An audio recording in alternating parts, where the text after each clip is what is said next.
ओम नमो भगवते वासुदेवाय नमो नमः। आज 16वां अध्याय, जिसमें परशुराम जी द्वारा क्षत्रिय संहार और साथ ही विश्वामित्र जी के वंश की कथा का वर्णन इस अध्याय में होगा। सुखदेव जी राजा परीक्षित को कहते हैं कि जैसा परशुराम ने किया था तो उसके आधार पर उनके पिता उन्हें कहते हैं कि जाओ तुम तीर्थ यात्रा करो। तो वह 1 वर्ष के बाद आते हैं तीर्थ यात्रा करके।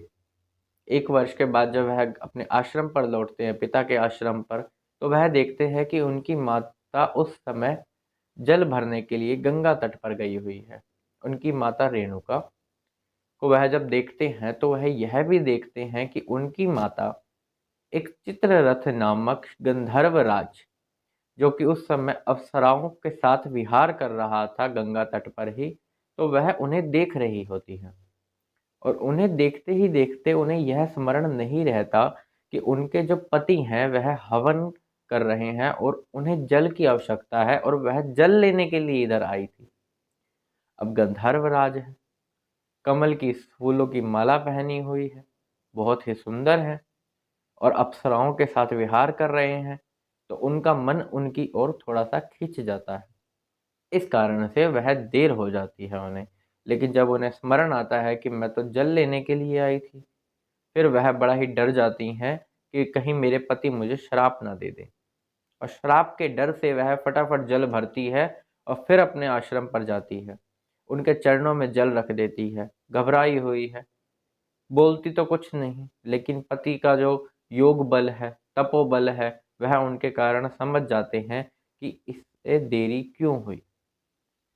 और वह यह मानते हैं कि जो इसकी मानसिक स्थिति है वह व्यभिचारी है, तो इसने गलत किया है, तो अपने पुत्रों को वह आदेश देते हैं कि तुम तुम्हारी माता को मार दो। सभी भाई चुपचाप खड़े हुए हैं, कैसे मार दे, है तो उनकी माता। लेकिन परशुराम जी क्या करते हैं, इतने में अपना हथियार उठाते हैं और अपने भाइयों को और अपनी माता को मार डालते हैं, क्योंकि वह जानते हैं उनके पिता के योग बल के बारे में, उनके तपोबल के बारे में, उनके प्रभाव के बारे में। तो वह एक क्षण की भी देरी नहीं करते, संकोच नहीं करते, अपनी माता समेत अपने सब भाइयों को मार डालते हैं। इस पर उनके पिता बहुत ही प्रसन्न होते हैं और कहते हैं, मांगो तुम्हें क्या वर चाहिए। बस परशुराम जी को तो इसी की प्रतीक्षा थी कि वह कहें कि उन्हें क्या वर चाहिए। तो उन्होंने भी कहा कि जैसे मेरे माता और मेरे भाई मारे गए हैं, यह दोबारा जीवित हो जाए और इन्हें इस बात का स्मरण ना रहे कि मैंने इन्हें मारा था। उसी तपोबल को जानते हुए और पिता की आज्ञा भी माननी जरूरी थी, उन्होंने यह वाला कदम उठाया था। अब जानिए कि जो अर्जुन के सहस्त्रबाहु पुत्र थे, वह जो पुत्र थे अब वह चिंतित हैं, उनको चैन नहीं है, क्षण क्षण बेचैन हो रहे हैं। किस कारण से? कि एक तो वो युद्ध में भागे और उनके पिता की भी मृत्यु, यह भी कारण है। उन्होंने तो पहले से विचार बना रखा है कि हम भी परशुराम जी के पिता की हत्या करेंगे, वध करेंगे उनका। तो एक दिन परशुराम जी अपने भाइयों के साथ बाहर गए हुए होते हैं आश्रम से दूर कहीं वन में, और वह पीछे से आ जाते हैं और माता रेणुका वह बोर जोर जोर से चिल्ला रही है कि इसे मत मारो, मत मारो, यह तो योगी हैं, सन्यासी हैं, इन्हें क्यों मार रहे हो तुम। लेकिन वह उनकी एक नहीं सुनते। जो जमदग्नि है, परशुराम जी के पिता, उनका सर धड़ से अलग कर देते हैं और अपने साथ ले जाते हैं। और जो अपनी माता का क्रंदन परशुराम जी सुनते हैं, उनका रोना, उनका चिल्लाना, उनका छाती पीटना, वह उनको बहुत ही दूर से सुनाई दे जाता है, जब वह हाय राम करके चिल्ला रही होती हैं। और वह दौड़े दौड़े आते हैं, सब उन्हें पता लगता है, बड़ा ही क्रोधित होते हैं। इतना क्रोध कि उनका क्रोध उनके भी काबू में नहीं था। बस अपना फरसा उठाते हैं और माहिष्मती की राजधानी की ओर चल देते हैं।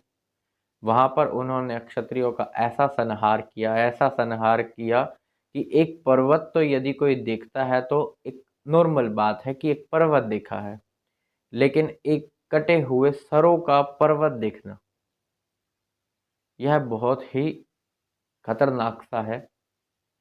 तो वह क्षत्रियों का संहार कर देते हैं और उनके जो सर होते हैं उनसे एक बहुत बड़ा पर्वत खड़ा कर देते हैं। और ऐसा उन्होंने एक बार नहीं 21 बार किया। 21 बार पृथ्वी पर क्षत्रियहीन हुए। और ये वो क्षत्रिय थे जो भार ही थे धरती के, क्योंकि ये ब्राह्मणों का अपमान करते थे, द्रोह करते थे ब्राह्मणों से, आदर नहीं करते थे उनका। तो ऐसे क्षत्रिय तो कलंक है कुल के ऊपर। तो ऐसे क्षत्रियों का अंत होने के लिए ही भगवान ने परशुराम जी के रूप में अवतार लिया था। ऐसा 21 बार पृथ्वी को क्षत्रियहीन करके और कुरुक्षेत्र में एक सामंत पंचक नाम के 5 तालाब हैं जो कि खून से भर दिए गए थे परशुराम जी के द्वारा। इतने क्षत्रियों का उस समय खून हुआ था। उस समय उनकी हत्या की गई थी, वध किया गया था, क्योंकि वह भी क्षत्रिय के नाम पर कुल के कलंक ही थे। आगे जानते हैं कि इस पाप को धोने के लिए परशुराम जी ने क्या किया। जैसा कि राजा परीक्षित पूछते भी हैं, तो सुखदेव जी कहते हैं कि अब उन्होंने एक यज्ञ का यजन किया। उस यज्ञ में उन्होंने अपने पिता और उनके सर को आपस में जोड़कर रखकर यज्ञ शुरू किया और जो इस विश्व के एकमात्र स्वामी हैं उनका स्मरण किया। और इसके बाद स्नान करने के बाद वह सभी पापों से मुक्त हो गए और इच्छा रूप उन्हें भी वह शरीर प्राप्त हुआ जैसा कि परशुराम जी के पिता चाहते थे। और एक सप्त ऋषि मंडल होता है जिसमें केवल 7 ऋषि होते हैं, एक बहुत बड़ा पद कह सकते हैं इसे। तो उसके अंदर उन्हें स्थान मिलता है परशुराम जी के पिता को। और ऐसा भी बताया गया है कि आगामी मनवंतरों में इन्हीं सप्त ऋषि मंडल के अंदर एक ऋषि का स्थान परशुराम जी का भी होगा। अब हम जानते हैं विश्वामित्र जी के बारे में। तो गाधी से यह कथा आरंभ हुई थी। तो गाधी के एक पुत्र भी हैं जिनका नाम है विश्वामित्र। विश्वामित्र जी के 100 पुत्र हुए, जिसमें उनके मझले पुत्र का नाम है मधुचंदन। वह जो उनके मझले पुत्र हैं इनके बारे में बाद में बात करते हैं। अभी जानते हैं कि विश्वामित्र जी ने अपने भांजे को अपने पुत्र के रूप में स्वीकार किया था, जिसका नाम था शनुक्षेप और दूसरा नाम था देवरात। यह वही शनुक्षेप है, यह इसी नाम से प्रसिद्ध हुआ था कि हरिश्चंद्र का जो वह यज्ञ था, यजन था, जो वरुण देव से उन्होंने बातचीत की थी, जो कथा का वर्णन हम पहले कर चुके हैं। तो उसके अंदर शनुक्षेप को मोल लिया गया था, यह वही शनुक्षेप है। तो विश्वामित्र जी ने अपने बाकी सभी पुत्रों को कहा कि यह तुम्हारे बड़े भाई हैं, तो तुम्हें इनकी आज्ञा का पालन करना है, मेरी यही इच्छा है। लेकिन उनके जो भाई हैं इस बात को स्वीकार कर देते हैं, कहते हैं हम नहीं मानते।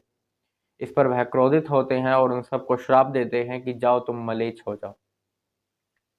तब जो उनके जो मझले पुत्र हैं मधुचंदन, वह कहते हैं कि तुम हमारे अनुयायी हो, तुम हमारे बड़े हो और हम सब तुम्हारे छोटे भाई हैं। मैं तुम्हें अपने बड़े भाई के रूप में स्वीकार करता हूँ।